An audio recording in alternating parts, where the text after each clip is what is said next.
Okay, so I'm trying to record this as if it was on a phone screen at the minute.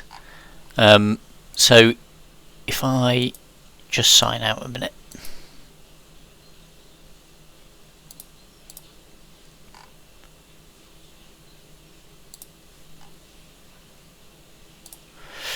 There we go.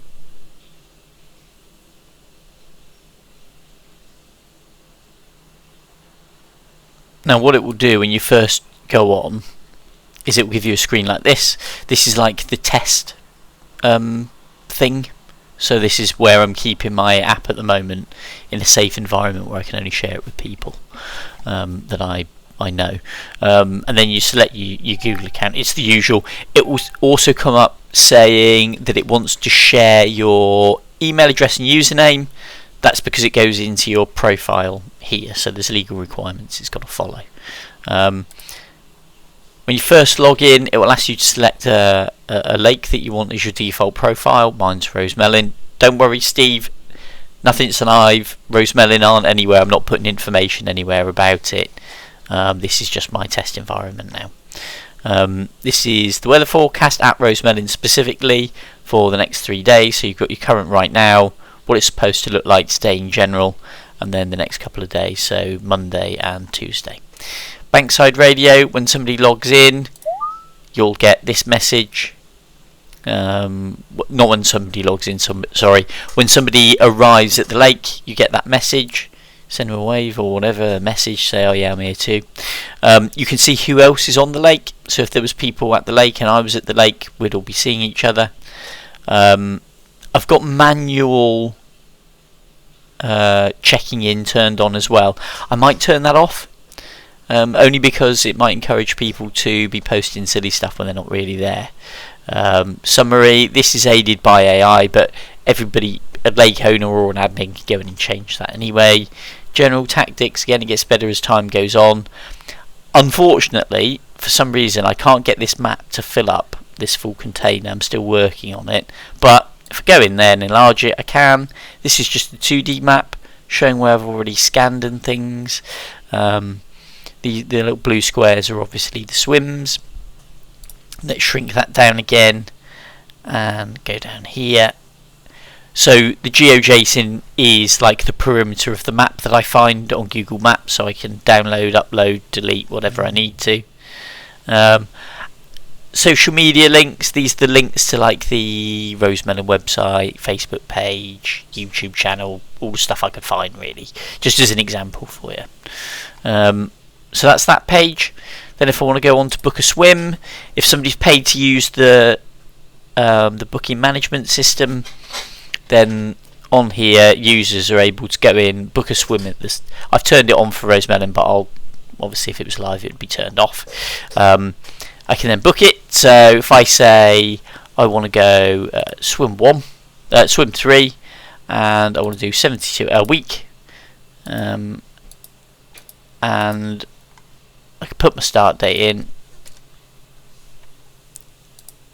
If we say I want to go the 22nd of the 3rd,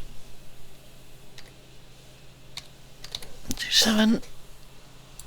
So it's automatically calculated the 7 days from there.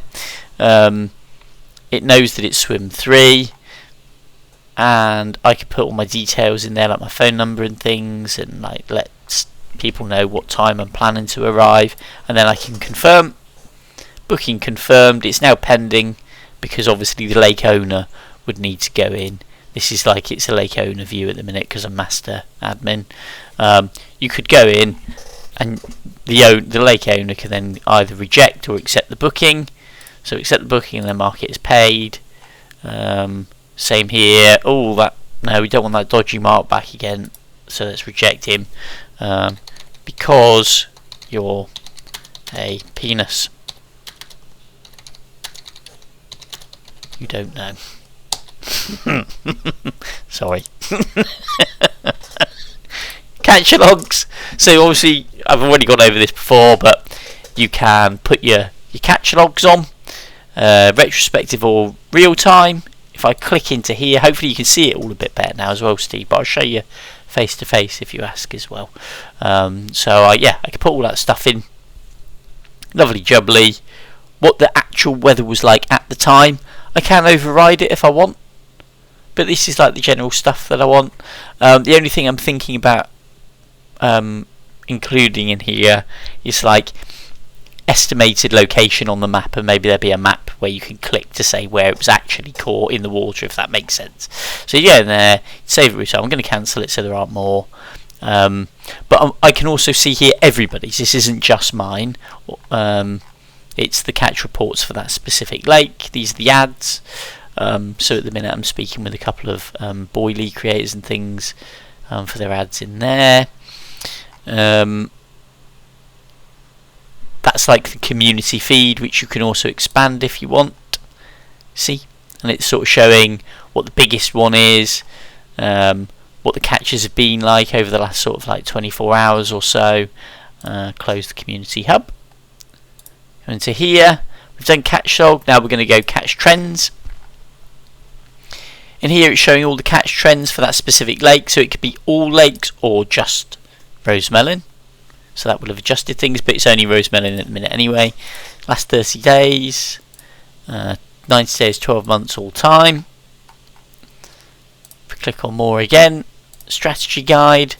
So in here, let's say I select it. It's going to be wrong, by the way, but go in here, and it's going to be wrong because it doesn't have enough data to be able to give me an accurate thing. So like it's saying there's a bloodworm bed there, which is obviously bollocks, isn't it?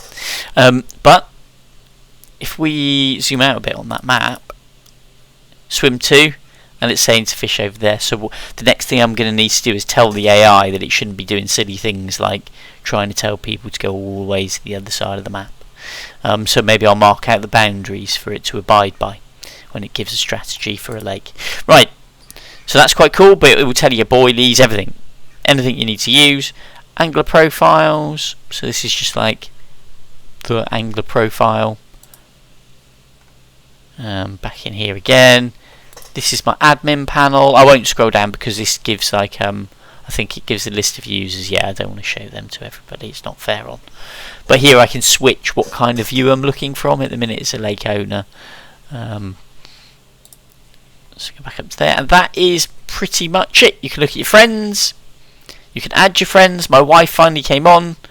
Yay! Yep, that's that. So we've done.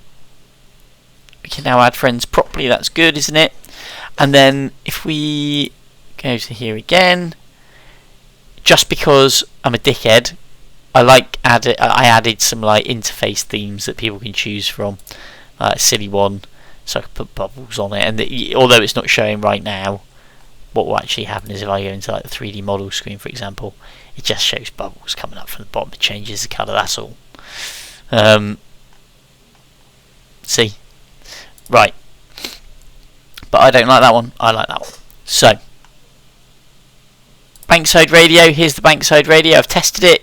If I ban somebody, it takes all their stuff out. But this is working. Let's close that. Go back into here, see if there's anything else. You can turn those push notifications off, so you know when somebody arrives at the bankside or whatever, you might not want to hear the continual dinging, especially if it's 12 o'clock and you've literally heard every pillock turn up. That would be frustrating. But yeah, that's that. Yeah.